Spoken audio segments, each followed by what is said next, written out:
Hello friends, PM Kisan Samman Nidhi প্রকল্পের নাম নথিভুক্ত গোটা দেশের পাশাপাশি আমাদের রাজ্যের কৃষকদের জন্য কিন্তু একটা খুব বিরাট বড় সুখবর চলে আসে।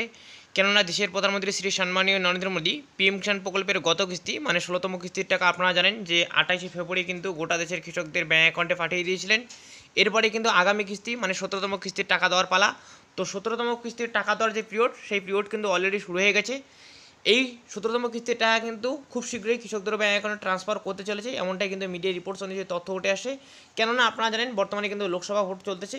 তো ভোটের মুখে কিন্তু কৃষকদের ব্যাঙ্ক অ্যাকাউন্টে টাকা পাঠালে রানিং কেন্দ্রীয় সরকার তথা বিজেপি সরকার কিন্তু এক্সট্রা একটা ফায়দা পেতে পারে, এমনটাই কিন্তু একটি আপডেট উঠে আসে যে সেই হিসেবে এই চলতি ভোট চলাকালীন কৃষকদের ব্যাঙ্ক অ্যাকাউন্টে টাকা ঢুকতে পারে। তো এর কতটা সত্যতা রয়েছে আপনাদের ব্যাঙ্ক অ্যাকাউন্টে, তাহলে 17তম কিস্তির টাকা কত তারিখে কোন মাসে ঢুকতে পারে বিস্তৃত তথ্য আজকের ভিডিওতে প্রমাণ সহকারে জানিয়ে দিব। তাই আশা করছি অবশ্যই ভিডিওটি কন্টিনিউ করেন, সম্পূর্ণ ভিডিওটা দেখলে সম্পূর্ণ ব্যাপারটি আপনাদের ক্লিয়ার হয়ে যাবে।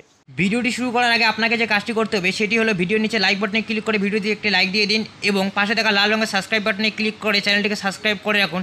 আর হ্যাঁ, অল নোটিফিকেশন অন করতে ভুলবেন না এই সমস্ত ভিডিও নোটিফিকেশন সবার আগে পেতে।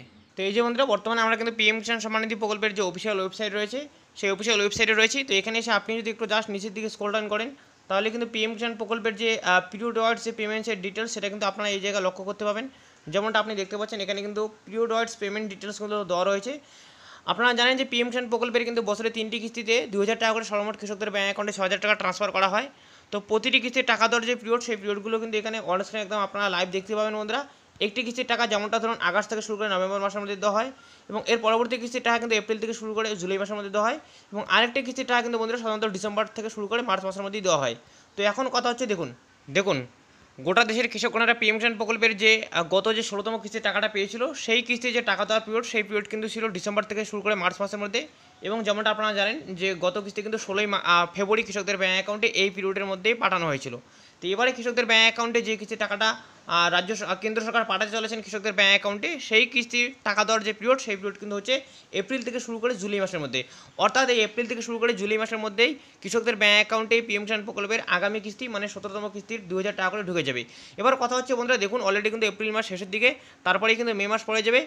এই মে মাসের মধ্যে আশা করা যাচ্ছে কৃষকদের ব্যাঙ্ক অ্যাকাউন্টে কিন্তু পিএম কিষাণ প্রকল্পের টাকা ঢুকে যাবে। তো এক্ষেত্রে বন্ধুরা আপনারা জানেন বর্তমানে যেহেতু একটা ভোট চলতেছে লোকসভা ভোট, সেক্ষেত্রে কিন্তু অনেকে আপনারা কমেন্ট করেছিলেন যে ভোট চলাকালীন পিএম কিষাণ প্রকল্পের টাকা নাও ঢুকতে পারে।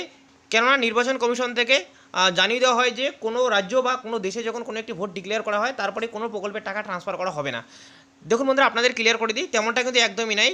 কোনো রাজ্যে কিংবা কোনো দেশে যখন কোনো ভোট ডিক্লেয়ার করা হয় তখন কিন্তু নির্বাচন কমিশন শুধুমাত্র নতুন কোনো প্রকল্প দেখিয়ে আপনারা কোনো ভোটের প্রচার করতে পারবেন না ইত্যাদি ব্যাপারগুলো বলে দেয়। কোনো চলতি প্রকল্পের কিন্তু কোনো রকম টাকা পাঠাতে অসুবিধা নেই। যেমনটা আপনারা জানেন রাজ্য সরকারের যে কিছুদিন আগে লক্ষ্মী ভাণ্ডার প্রকল্পের টাকা ঢুকলো, বিধবা ভাতা কিংবা বার্ধক্য ভাতার প্রকল্পের টাকাগুলো কিন্তু ঢুকে গিয়েছিল। তো এই ক্ষেত্রে এই প্রকল্পের টাকা কৃষকদের ব্যাঙ্ক অ্যাকাউন্টে ঢুকতে কিন্তু কোনো রকম অসুবিধা নেই। তবে মিডিয়া রিপোর্টস অনুযায়ী এখনও যেটা জানা যাচ্ছে যে পিএম কিষাণ প্রকল্পের টাকা দেওয়ার যে প্রসেস সেটাও কিন্তু এখন অবধি শুরু হয়নি। এক্ষেত্রে বোঝা যাচ্ছে যে টাকা পেতে একটু লেট হতে পারে, তবে ভোটের মুখে আপনাদের ব্যাঙ্ক অ্যাকাউন্টে টাকা ঢুকতেই পারে, এমনটা কিছু একটা মিডিয়া রিপোর্টস থেকে রিপোর্ট উঠে এসেছিল। তো এর যদি কোনো রকম আরও কোনো অফিসিয়ালি আপডেট আসে তাহলে সঙ্গে সঙ্গে আমি আপনাদের ভিডিও বানিয়ে ইনফর্ম করে দিব। এবার কথা হচ্ছে আপনারা কোন কোন কৃষকরা টাকা পাবেন কিনা সেটা একটু চেক করে নিন। তো এর জন্য যার আপনাকে পিএম কিষাণ প্রকল্পের অফিসিয়াল ওয়েবসাইটে একবার স্ট্যাটাসটা ওপেন করে নিতে হবে। আপনার স্ট্যাটাস ওপেন করার পরে আপনি যদি এলিজিবিলিটি স্ট্যাটাসে এরকম করে আপনাদের সম্পূর্ণ তথ্য ঠিক দেখতে পান, যেমন ধরুন ল্যান্ড সিটিং স্ট্যাটাস আপনার ইয়েস থাকতে হবে, ইকেওয়াইসি স্ট্যাটাস ইয়েস থাকতে হবে এবং তার পাশাপাশি আধার ব্যাঙ্ক অ্যাকাউন্ট সিটিং স্ট্যাটাস অর্থাৎ যেটাকে আমরা ডিবিটি লিঙ্ক বলে থাকি সেটাও যদি আপনাদের ইয়েস থাকে তাহলে কিন্তু আপনাদের এই কিস্তি মানে 17তম কিস্তির টাকা ঢুকতে কোনো রকম অসুবিধা হবে না। তো অবশ্যই আপনি স্ট্যাটাস চেক করে দেখুন আপনাদের এই সমস্ত তথ্য ঠিক আছে কিনা। যদি কারো গন্ডগোল থেকে থাকে সেক্ষেত্রে অবশ্যই আপনাকে কৃষি অফিসে গিয়ে এই সমস্ত তথ্য ঠিক করতে হবে। তো ভিডিওতে এটাই আপডেট আসছিল। এই ভিডিও সম্পর্কে আপনার কি মূল্যবান মতামত রয়েছে সেটা অবশ্যই কমেন্টের মাধ্যমে জানিয়ে দেবেন।